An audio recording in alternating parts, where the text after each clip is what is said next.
ça bosango ke sika koti asika ba eza sika ba kota raté yo yebe sika papa sango akota pa bima yo yebi bisika papa sango akota pa bima na ba faire nini o yo ko telemate ba faire nini o yo ko lengisa papa sango o lengisa na nini na ba challenge o lengisa na nini et be batu papa ne ko landa yo ko suivre yo par rapport à conseil au bandé copé ça. Na oh yo commis les lotés mais par rapport à conseil au bandé copé ça.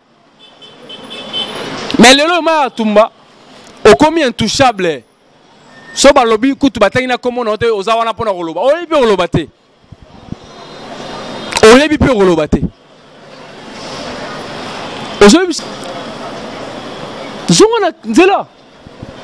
Bana basi ba komi so kimia te ba komi ka so atali vidéo mo TikTok ya film roboé ya Maria Tumba ya boy ye pe ake ko luka asala pe boy tu mo pe boy mona ba tu e bouf akufi pour nini likola bilanda landa na bino est-ce que soko sali bebel est important ya na TikTok ko bala batu keno ay sala ki passe na sala ki bebel et sala ka passe et tiki ba cicatrice est-ce que c'est important Yannick Wenge béton doit s'abonner kuna boyoka masolo puis ya politique masolo ya Congo masolo ndenge Congo zongi pas ba congolais nous avons la personne mon master mo ça la même émission très bien Yannick Wenge Yannick Wenge yonde makam King France Télévision makam. Bienvenue na bande réunion surtout ba Zuli Bakuya na émission na bino vérité analyse plus vérité sur King France Télévision avec Redi Wenge, l'animateur de l'X. Balobi lelo analyse ya lelo to plus vérité ya lelo za ya nini. En tout cas bandeko na nga eza participer mawa parce que bamitu ya batu ya ba TikToker na ba TikTokers ezo tambalo wa DC7. Bazo se comporter le ramitu ka DC7. On va recevoir à DC7, on va chauffer à DC7. Ne pas remettre au tambour ça mitu na bango. Comment c'est possible? Tout comme on ça là débat na muto to ça ne débattre. Comment? Analyse ya lelo en tout cas Théo Sarabino bo partagera émission na chaîne na biso bo partagera bo s'abonnera na chaîne Abino King France Télévision parce que tout ça on a pour na actualité tout ça on a pour na ce que le mo salami et singto lo batolo baka to ya raté ce que neni tonete to vandi boye papa sango apesi conseil na ba TikToker na ba TikTokers nyoso na mona ko bien et le mo malamu parce que bela ba TikTokers bazo ma génération ya lelo na mabe. Papa sango amona gité et que ma bena pesa moi conseil. Mais papa sango apesi conseil atangi pe kombo ya mutute. Atangi pe kombo ya mutute. Mbala moko to monima ya tumbala muki. Mbala moko ataki papa sango. Apesi na kombo. En tout cas ils a passé. En tout cas ils a passé pe mawa. Maria Tumba papa sango somo na wana azana bato a gérer na entreprise ya yé moko personnel mais ceux qui ozana bato gérer na si rosa ba 2 ou 3 un peu moko donc ils a passé tant yoga ka biloko yo eza pasi komona Maria Tumba biso toyeba yo na ba conseil toyeba yo na ba toli ndongo lobesa bata poto toli ndongo na opesa bata kingani toli toyeba yo na ba conseil et be batu ba bane ko landa yo ko suivre yo par rapport à ba conseil yo bane ko pesa na o yo komi le loté mais par rapport à ba conseil yo bane ko pesa. Mais le loma Tumba au combien intouchable so ba lobby kutu bataki na komo na hote ozawana pona roloba o yebi roloba te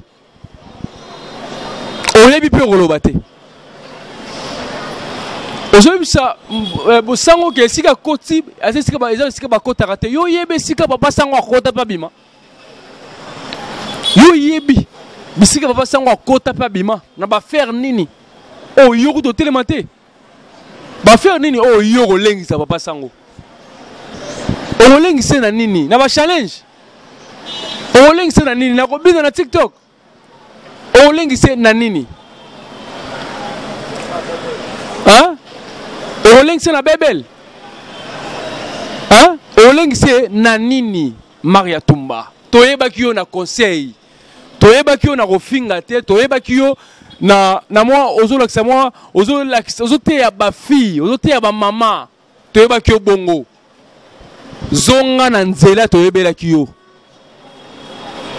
Zonga na nzela toyebela kiyo, c'est très important pour la carrière na yo. Zonga na nzela. Bana basi bakomi so kimia te, bakomi ka so atali vidéo mo TikTok, ya film roboé, ya Maria Tumba, ya boy boy. Yé pe ake ko luka, asala pe boy, asala pe boy. Tu mo pe boy, mona batu e bouffe akufi. Pour nini likola bilanda landa na bino. Est-ce que soko sali bebel, c'est important ya na TikTok ko bala batu ke non, ay sala ki passe hein, na sala ki bebel hein, et sala ka passe hein, et tiki ba cicatrice. Est-ce que c'est important? Ozo la biso man bageno babuto panzo nzoto basali obo basali obo basali obo. Est-ce que c'est important pour na biso? Est-ce que c'est important pour na bandeko na biso? Est-ce important pour na bana biso batala ngo? Ozo tina bango pe ba kende ko sala. Ozo tina bango pe ba kende ko simba. Là les agents ya confiance ndenge nini. Bozo monter que tout ce qui est bien té. Bozo monter que non lire makambo ozo ke bien te, a lire makambo. Papa sango kosite. Arbi vérité. Bozo na nyonso ya rodefa. Bebel ya ro salisa, mansaka ya ro salisa, plante ya ro salisa, make-up. N'en parlons pas. Nyonso ya ro salisa, kabelo ya ro tiesa. Naturel les awanate na ba fiancés nyonso ya Congo totalaka muta naturel azate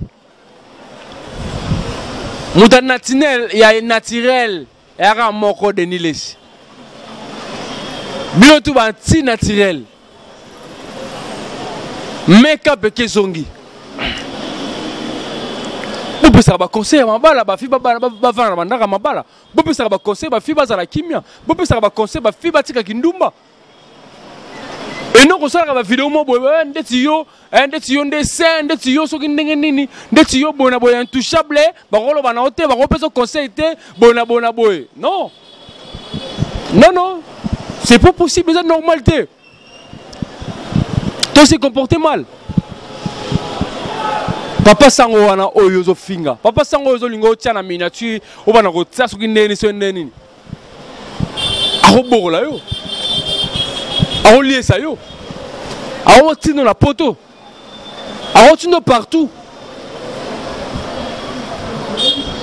Boza ba influencer ba genre mo bo komi na ba age mo bo komi COS na osenga lisungi mona boy. Ba biloko tango laksaka bolinga bolaksa batu na sana boy boza ba genre bato yara après ba des années komi na osenga lisungi bo sangisela ngai bona boy. Yango yo biloko ngo yo. Babiloko ngo yo. Tongo se comporter boy. Likambo la rabiso nyonso. Na place où la biso babiloko la biso wana bomba kapo lobi na to ebité. Lobi na nga to na ebité. Loba ki ngani pe a ebité. C'est pas important ya relakisa que non na sala ki bebel so ki bebel. C'est pas important. C'est important te. Le long na sabino eza na fimo rabela ki liboma lobi na lemba. Azo soit transport poisson en na butu. Va faire 21h 22h. Bou Abel Iboma. Abel Iboma. Incroyable. Incroyable. Moi ça Abel Iboma. Toro banini. Peut-être atalaki mo mutumo bo la TikTok. Peut-être atalaki mo lo mo bo habiter ngapi fona koma bo. Ngapi fona ka père na so be nga fona kende kaka. Père na tande ni fona ke kaka. bakomi ko signer biloko fallait pas signer. Moi bana basi bango bela maboma ba 20 ans, 25 ans, 28 ans moi ça be liboma. Pour l'année l'école influenceuse ya ba TikTok. Lelo so bakangi TikTok bo suka wapi. Bino mutu bolia na TikTok. Lelo so bakangi TikTok bo suka wapi est-ce que bozo bomba? Ozo ba je so pe bakangi TikTok. Ah papa sango aleka na azana chaîne na ye. Oh qui peut engager yo. Oh qui peut atio apeto pe poster. Oh qui peut on atio pe na poster moi fait ne boye famille so bika. Baso na kana bossité eloko balobaka eloko na mettre fois pe baso na kana mukolote. Mutu asala makambo liboso na yo.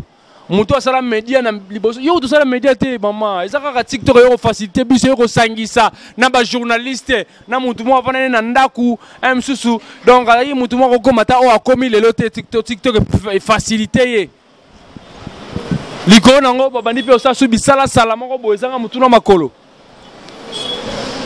bandeko na ngai to changer ce n'est pas bien to changer comportement oyo to ke nango eza bien te.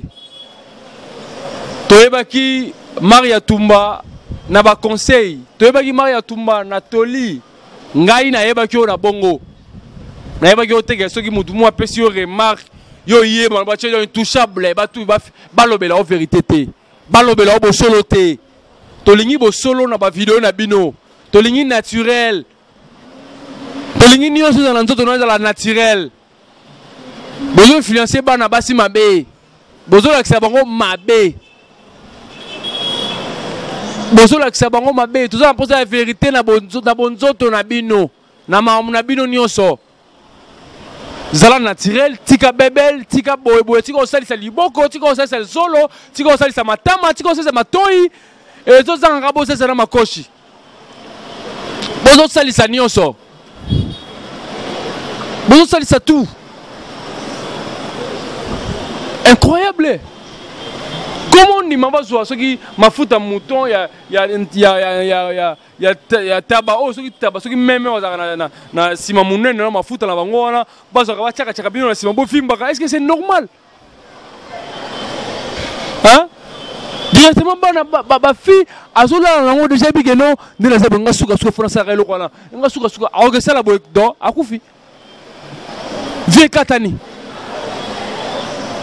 Est-ce que ça sert vraiment au comme on a 50 ans, 55 ans à Taïwan? On assure.